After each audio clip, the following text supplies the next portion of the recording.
Welcome to Angel's Table. Joining me are Denise Graham and welcoming back Teri Racey, physician's assistant and health consultant and author. We are going to discuss the mind-body connection, and I guess for the audience understanding mind-body connection, meaning how our body responds to what goes on in our mind. Unless you have a better way. It's a wonderful definition. A better way of saying it, as you usually do. But yeah, I think this is a really good one. You know, there's so many people who have so many ailments, whether they're major ailments or minor things that they suffer with, and I see it for myself. Often, if I'm struggling with something, I'll say, okay, there must be something going on that I'm not really completely connecting with, that I'm getting a message in my body to be working through some kind of an issue, or something in my life that's going on that I'm not balanced with. Can you help me explain this to the audience better, because you're much more eloquent than I am. Go on with you. The mind-body connection is an amazing gift. And when we understand how to read the messages of our body and communicate effectively with it, we can have a vast improvement in our health. The messaging system is subtle until the body is overwhelmed. And then the reversing of the process is a hard-fought fight. You know, mindfulness is one of the, as a PA for over 40 years, I've worked with people that have minor illnesses, like a cold or low back pain, GI symptoms, that sort of thing, that are very intermittent. And almost always when they came in with those kinds of situations, I would ask them how their stress is, because we know right from the start that the planet is stressful. A little bit, and just a tiny tad. Yeah, just a bit, and that our immune system suffers when there's a lot of stress in our lives. So at periods when there's a tremendous amount of stress, I usually saw people with an acute illness. You know, immune system's down, bacteria or viruses are floating around, and they land on you, and you welcome them in and feed them. That sort of thing. So, you know, that whole picture is an opportunity for you to begin to see cause and effect for yourself. You know, people would say, you know, whenever I work more than 60 hours a week, when I swing shift, you know, when my kids are struggling, when my parents are struggling, I lose sleep, and I always seem to get a cold. It really is cause and effect. Well, some of those situations you can't do anything about, but there are ways that you can improve your immune system function and take better care of yourself. And the ways to do that, I found, are to start paying attention to your world. Where is the cause and effect happening? And where in that situation can you intervene successfully in your behalf? Can you get rid of some stressors? Can you delegate? Can you back away from things? Can you change the way that you do things in order to give yourself a better sense of balance? Right. You had said something I was going to comment on. Hopefully it comes back to me. But one of the things that I found for me was, once I started getting my stress under control, I completely dissolved my fibromyalgia. And I had it so badly that I could barely use my arms. It was that bad. And then I look back on it, because even at the time I didn't really feel like I had that much stress in my life, but obviously I had, because it was so incredibly painful.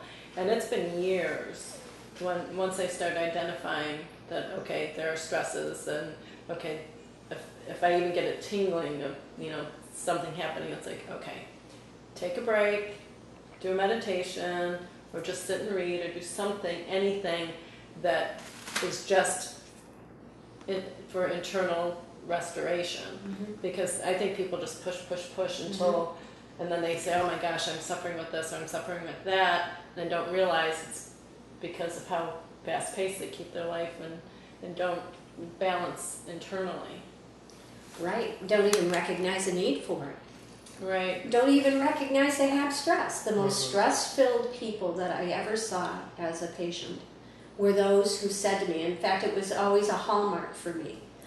I'd say, how's the stress level going? I don't have any stress. Are you kidding? I don't have any stress. Everything's fine. So the denial of stress was something that I think highly functioning people did to maintain that level of high function. Right. So they couldn't acknowledge it because, of course, they would do something about it because they're highly functioning people. That's true. And then once you start delegating and passing things off, then you're sort of, I don't know, maybe you're saying I'm not Wonder Woman anymore, or Superman, and that I need help, and or surely you're relinquishing control. Yeah. Yes. Yeah. Exactly. Yeah. Exactly. But the interesting thing is, you're not relinquishing control, but you are readjusting control. Because what you're saying is, I'm in charge of what happens to my mind, body, and spirit. The outside world is not. And I can take the reins of what I do, where I do it, and for how long I do it, in order to create and maintain balance. Someone told me once, and I don't know that it may have been you, but I think it was someone else, that digestive issues tend to be when you don't really digest life well. Do you see it that way? It's a metaphor. It is a metaphor. But there are so many reasons for digestive issues that, from an energetic standpoint, from a PA standpoint, there are a million reasons. From an energetic standpoint, it's an issue of power. Of this is considered, the solar plexus is the power center, and this is considered the place where you manage power in your world. And do you restrict the flow of power in some way to protect yourself against threats from the outside? Was your power shut down really when you were really young? Is it being taken without your consent? There are all kinds of reasons why you should ask yourself a question: is this a metaphor for a power issue? But it certainly doesn't mean that there aren't other things going on that are, there are mind issues, there are body issues, there are spirit issues going on whenever anything is knocking on your door. Right. So this is interesting because you have the physician's assistant perspective, and then also the energetic perspective. And I actually mostly want to address the energetic perspective, because even like the right side of your body and the left side of your body tend to be, like male or female. I still don't know, and I should know which is which. I think the left is the female and right is male. Right. Is that, yeah? Correct. Okay. So, and that's the other reason that alternate nostril breathing is good, because it helps to balance the body. Oh, okay. And the brain. Yeah. And it's really good for times when you're feeling really anxious and you don't want to sit and chant or something like that. It's just you're gonna have to explain that to the audience, because we've mentioned that off of camera. I don't think we've ever discussed that on camera. Do you want a way to balance? Yeah. Do you want to explain what it is? Because it is really great. It's alternate nostril breathing, and it helps to calm you in a time when you're feeling really, really agitated or something. Or I would do it sometimes when I was backstage and between scenes, and I'm getting ready to, for instance, to go out, and I have to say something that was difficult for me in rehearsal, and I'm not sure I'm gonna, it's like, and then if you get anxious, then it makes it worse. And so I would sit backstage and just do the alternate nostril breathing before I came out. So what it is you hold one side. Well, actually, I would rather that they learn from someone directly as opposed to. So research it. Yeah, is what it would saying. be a better Smart way to handle that. Okay. Yeah, and even I think any focused breathing and grounding breathing. There are so many different ones that you've taught me where you stand and feel like you have roots in your feet going into the ground, rooting you to the ground, and then feeling the roots going up through to heaven, and that helps balance and center too. That's really I great. do Kriyas, and Kriyas are energy processes that involve the breath, and so there are a variety of them for different reasons that you can use for different things. Right. And that's There- why it's there are really so helpful many. to learn, like, what are the ones that I was taught. Each part of it is for a different organ system, Oh, wow. and that can be modified by the teacher to to address the issues, the medical issues that you have in particular issues. So that's why I said it's better to learn from someone Right. that can address it directly with you. Right. And ask questions. That's really great. That's a whole big topic on itself, is all the different meditations that you could do. Going back to the body and the mind and the male, the female, and like oftentimes you'll have like one side of your body that you seem to have more issues with than the other side, like recurring left shoulder issue or recurring right shoulder issue. Fortunately for me, I'm balanced in both shoulders, so I just all around have.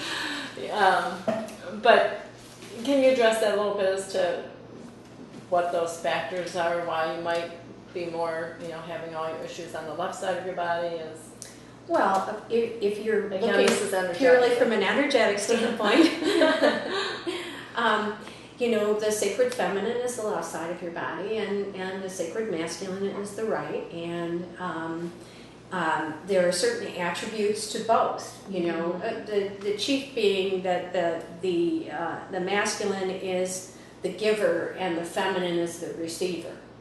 But there are, as depicted by the Star of David, the Seal of Solomon, which is the two triangles. The sacred feminine is, or the sacred masculine is spear up, and the sacred feminine is spear down. And when they're both put together, they represent the highest form of healing, the highest form of balance.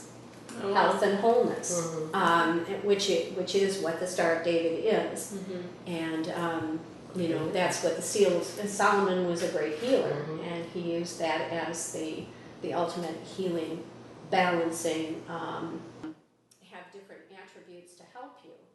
And if there's too much spear energy, if there's too much, aggression or warrior energy, or even shepherding energy, then the feminine doesn't have an opportunity in an individual, doesn't have an opportunity for expression and creation. And if there's too much feminine energy, then the individual has a hard time shepherding and advocating for themselves. So there's a balance in the two, so that you have a nurturer and a shepherd. That you have both of them working together and functioning as a situation calls for. Sometimes the male will take the lead, the male energies and attributes will take the lead because that's what the situation calls for, and sometimes the feminine will do that also. But in general, they balance each other as the need arises. in the ideal situation. Yeah, and it's like you were talking about the breath. That meditation, there are a potpourri of options, and our dynamic changes in every moment. So we need to synthesize that and decide what tools do I need for this particular situation.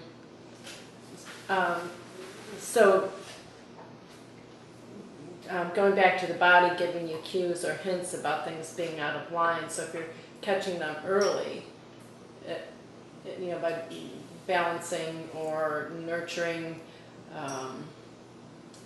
your spirit maybe, is that what I'm thinking? That it can help get you in balance before they become like full-on illnesses or medical problems. Here's an example. You were talking about your fibromyalgia. Mhm. And one of the things that happens when we're under stress is we tighten our muscles. Mhm. And from an energetic standpoint, tight muscles are always firing. And so there's an excess of energy that accumulates in those tight muscles. Mhm. And that excess of energy creates inflammation and causes pain. Mhm. Just hold a book out for a couple of minutes and see how much discomfort you Oh, right. experience.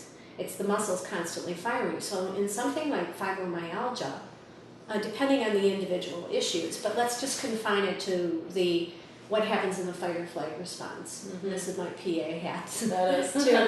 But your shoulders go up, your chest rounds in, you clench your jaw, maybe you even tighten your fingers. This happens a lot to people when they're sleeping even. Mhm. And when there's so much stress, when there's so much cortisol and adrenaline, there's a very short, if any, relaxation response. So the person is in a constant state of fight or flight. They're doing, they're always checking to see, is there a threat somewhere? Is there a danger somewhere to them? So they have to be on the alert. Code red all the time. And that state affects mind, body, and spirit. Mhm. Because you're in a fear space, so you're not really in your spirit, because your spirit knows no fear.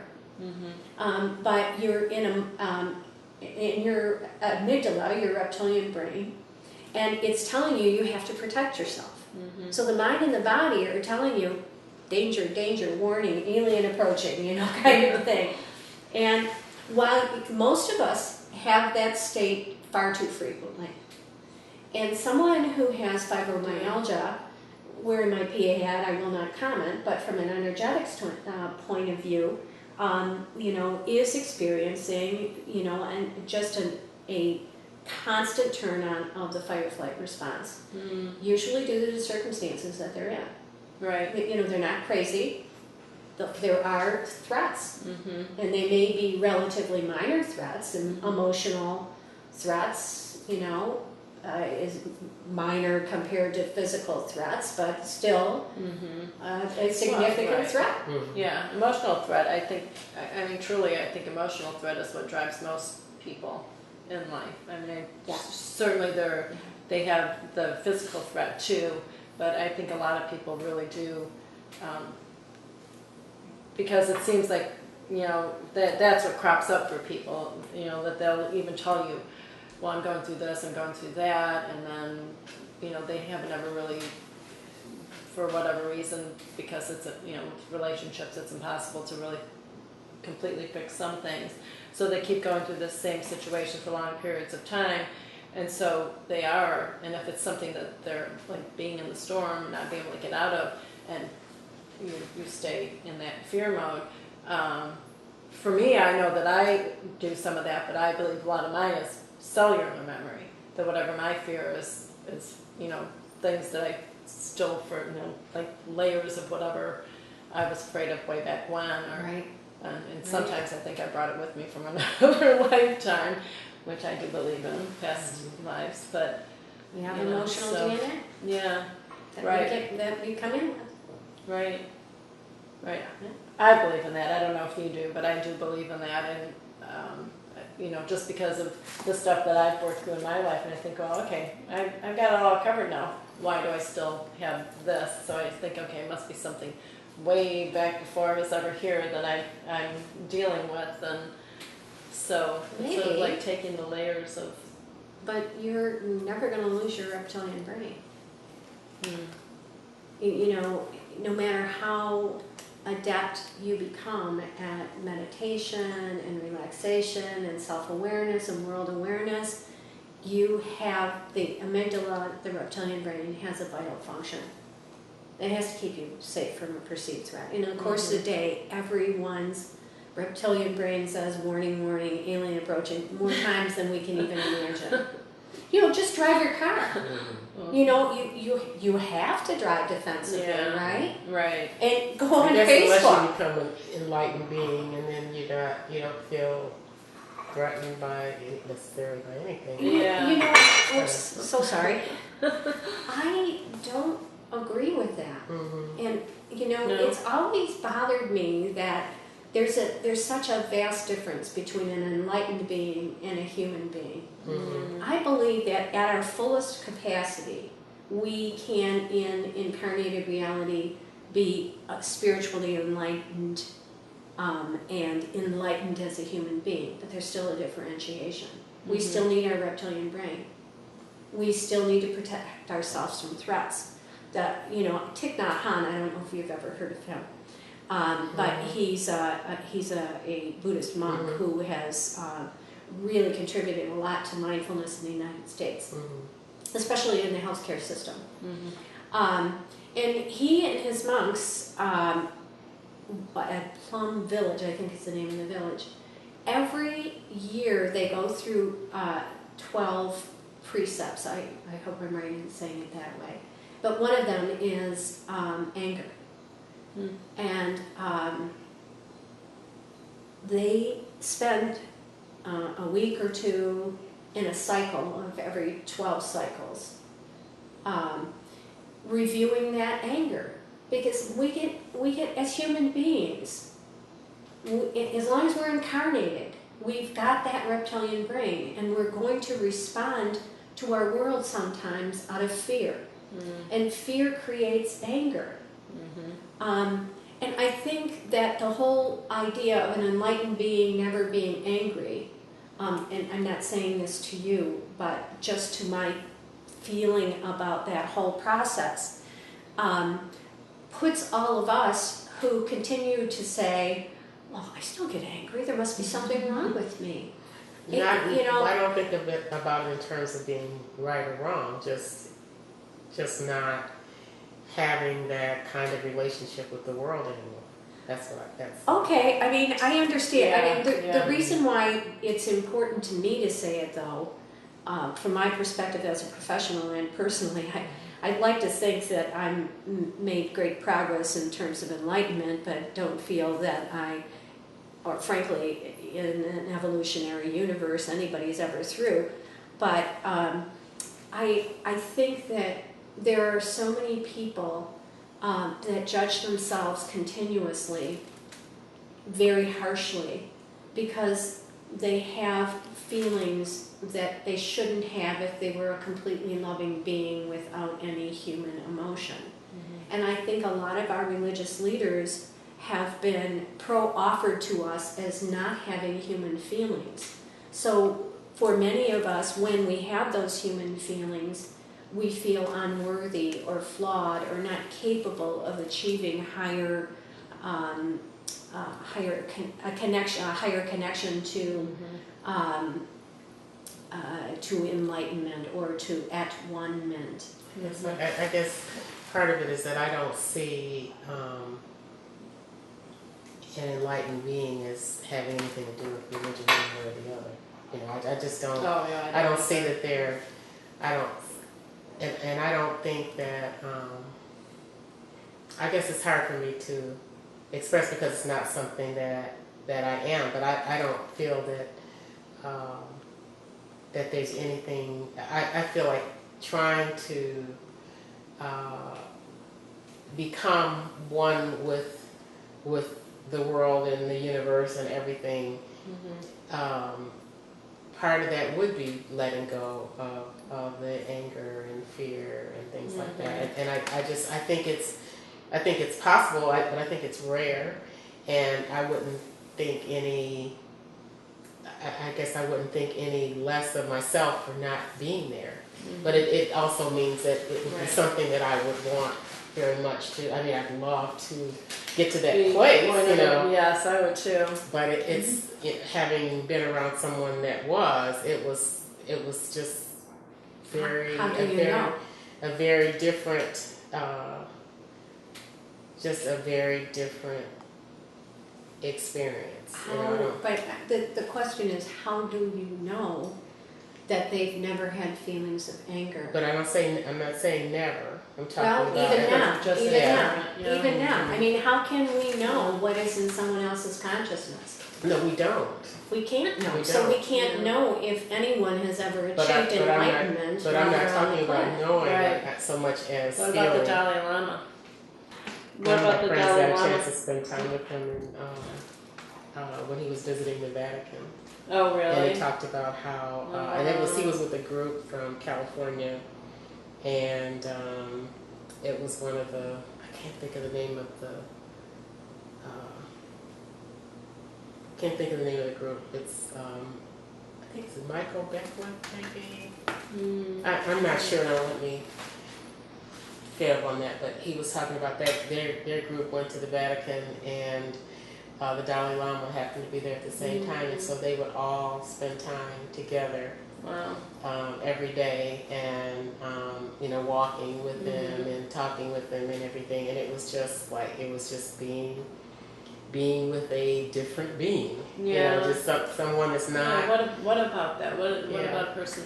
What about the Dalai Lama? Does he have enlightenment? Does he? You know, I don't think that's for anyone to Say, say. 'cause we Actually, don't know. yeah. Yeah. But I think the thing that what I'm saying is that there aren't these, that the universe is so dynamic, and we as human beings are also dynamic. So we float in and out of states of consciousness depending on the circumstances we're in.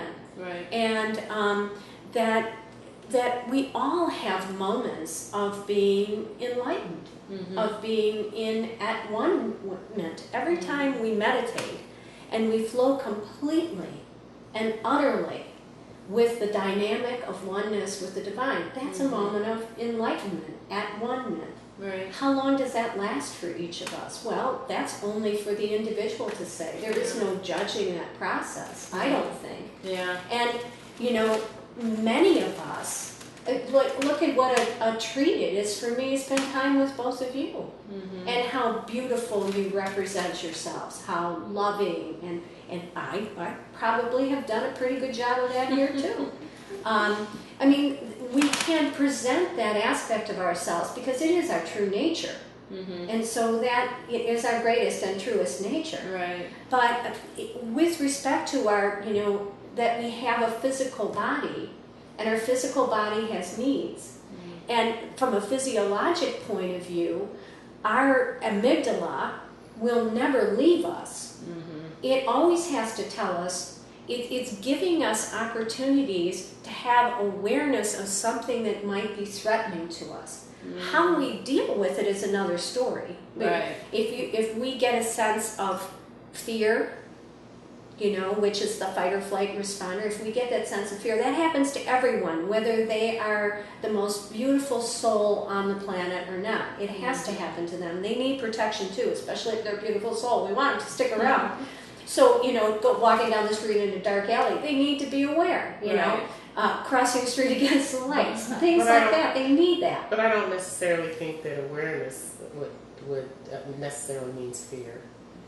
You can be aware of a situation and see it as a danger to your body, but not necessarily be afraid of it. I guess that's what I don't necessarily equate being aware of something that's potentially harmful necessarily with being afraid. Okay. Right. I mean, fair enough. No, and I understand what you both are saying, because I do, I feel like we are given the brain to keep us aware of what our perceived threats could be, like being in a dark alley, or that if you walk into a room and the energy feels really aggressive, you do get those instincts that, oh, okay, something's going on here, I have to be aware of it. So that's what I think Teri is trying to say, and then I understand too what you're saying as far as if you are if you feel like you're a more enlightened person, that you can perceive these but still go into it and be at peace and be calm about it. So I think they're overlapping, because I think you're still getting the triggers, but you still, on a personal spiritual, emotional level have gotten to a point where, okay, I know walking into a dark alley is could be a threat. I'm going to be aware of what's going on, but I'm not going to be frightened. I'm still going to pass through this dark alley. Okay, I do get what you're saying, and I think the enlightenment has not, to me, enlightenment doesn't have to do with if you're walking through an alley and you say, I'm not going to be frightened. There's a process that happens, a pre-cognitive process that happens from the amygdala that raises the hackles of your back and causes you to feel an awareness.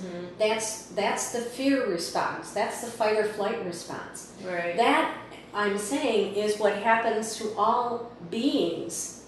All life has an awareness of, well, most has an awareness of threat. Animals, certainly. But where I think there's a difference is not in experiencing that response, but deciding how you are going to Expressing your response.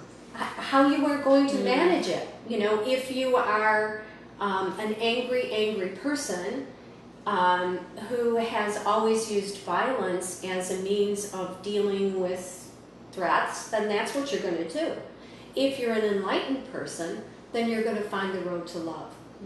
You're going to say, oh, my fear has arisen. I feel that emotion. I am looking to see what's going on, and I will face it from love.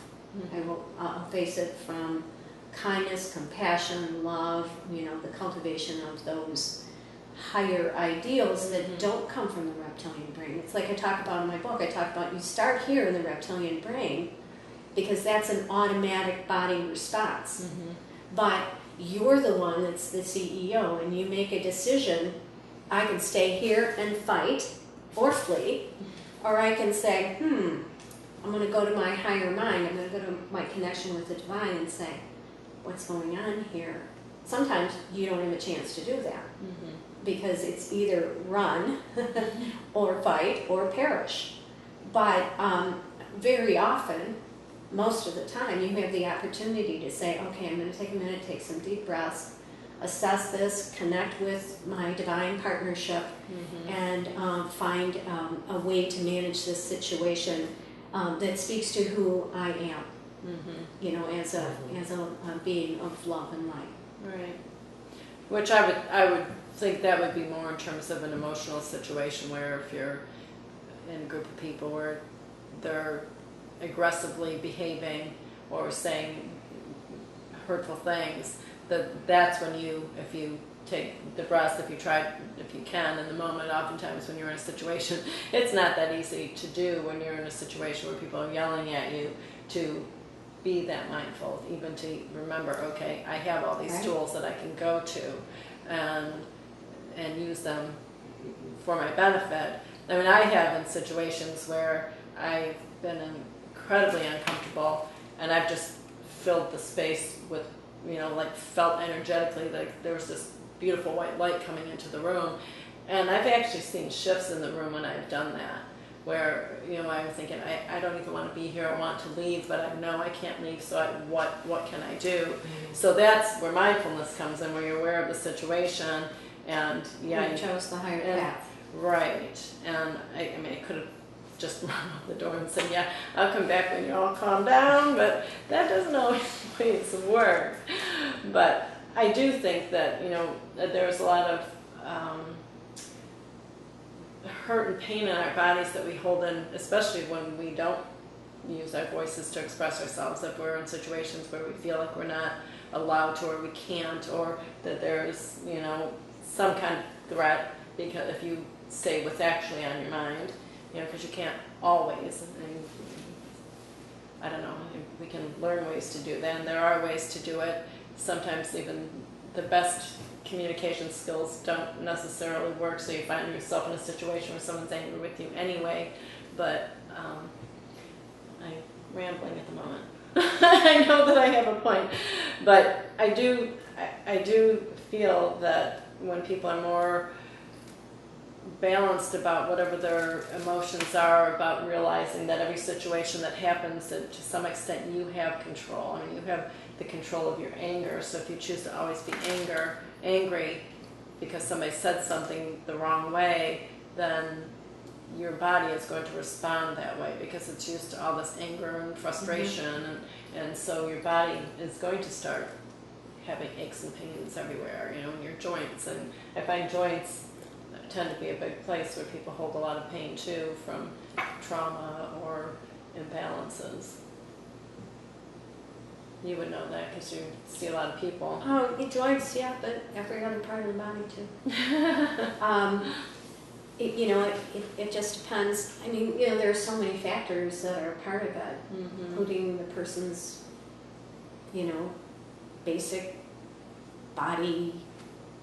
You know, I mean, some people have scoliosis, have, you know, curves in their spine that make the joints hurt more, and then, you know, there's a vulnerability that has a tendency to attract the extra, you know, stress or emotion, or even, you know, for example, if you have a heart valve issue, you get antibiotics because it's well recognized that bacteria go right to the right to where the damage is, where, you know, the natural protection has been altered in the body. So our places of vulnerability are, you know, as an individual, are usually the places where pain congregates. What kind of recommendations can you give to people to either help alleviate some of that pain? I mean, I know we've talked about meditation and balancing and centering.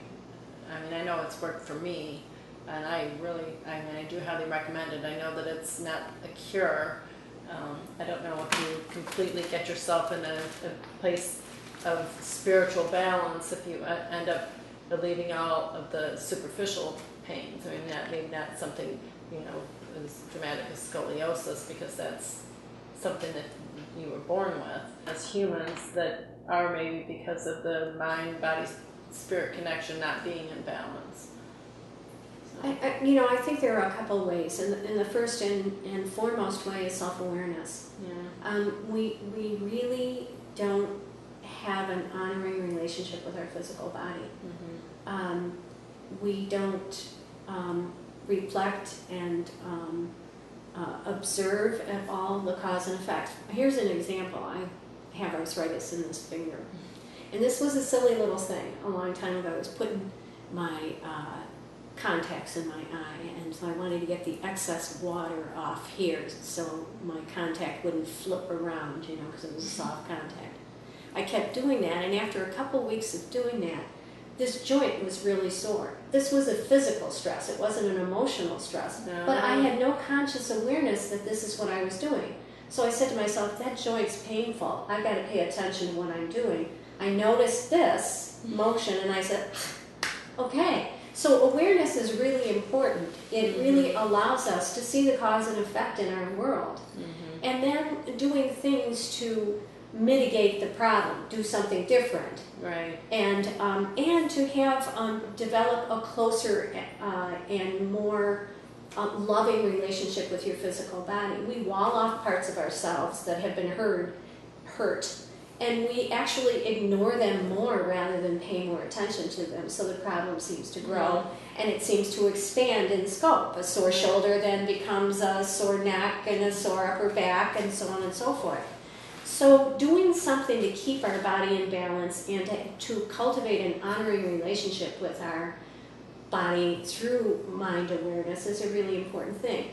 Not the only, but certainly the one that I have used is it's a body scan that is comes from the mindfulness tradition of just having a guided meditation where you start at the feet and you allow yourself to release old cellular memory. You know, you say thank you to your body for all the gifts that it's provided for you, and then you allow yourself to offer forgiveness for any hurt or pain that has occurred in that area, and then you are present to hear or feel what is happening there. And sometimes it's amazing how many people have said to me, well, my old hockey injury came up and I released the anxiety and fear and pain of that. You're releasing the cellular memories, so the body is in a greater state of balance. Yeah. So something like that, where you have you cultivate a regular relationship with honoring and loving and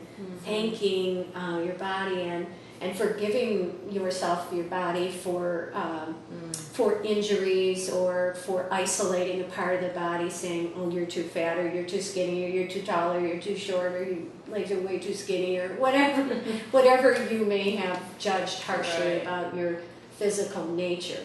Right. It's a good way to marry the mind and body again. Yes, the CD is amazing.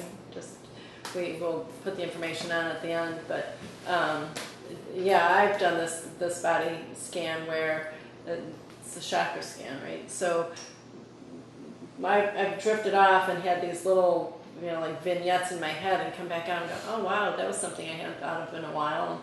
And, it will be something, from childhood, or just something spiritual that seems like I need to get. It's probably the most amazing. I really, really love this. But I wanted to bring up being, the mindfulness of your body. I had gone to a massage therapist once, and she is really just so great at her job. But she said to me, you sit on your sofa and curl to the left, don't you? And I said, I do. She said, stop doing that. The arm of the chair, the sofa is there. She said, yeah, stop doing that. It's really messing with your spine. So I started consciously either, trying to sit with feet planted, or at least if they're both on the coffee table, they're both on the coffee table, or sit with my, Indian style on the sofa. Well, I now know when I've been doing it. I was like, oh my gosh, my spine is really not comfortable. Oh yeah, I see this past week I've been doing this. Yes. And it's sort of just becoming more aware of your body, and it really, and you realize how much you tend to do something. Maybe for me, this is when I'm feeling comfortable and relaxed, or I'm feeling like, okay, I just want to sit here and not do anything. And then I, without really being aware of what I'm doing, and then my body says, okay, wake up, you're doing this, which is not serving you. So. It's that awareness and a real sense of honoring. Right. Like, that I know that my body is a lot different than it used to be, because now I celebrate it. Many women in particular, but certainly not exclusively women, don't have a good relationship with their physical body. Right. They are comparing it to an impossible ideal, and Or the body. earlier versions of themselves. Yes, that's a good one too. Absolutely. Yeah. And so they have their body is in displeasure in their mind, and the body complies with what we ask of it. If we say, you're fat, or you're this, or you're that, the body tries to create that circumstance, because its intention is to flow with the mind, body, spirit system effectively. So how you communicate changes the outcome. Right. That's interesting, because I actually wanted to do a segment on that, of what you tell yourself, what you tell the universe, and how your thoughts create your experiences. Yes. Any last thoughts? No. Anything you need to share that might be beneficial? No, but I've certainly had a wonderful time. I'm glad you came. This was really nice. Thank I you. enjoyed it. And again, we'll have all of Teri's information at the end, her book and her meditation CD. And they're really great, and we'll really enjoy them. And thank you again.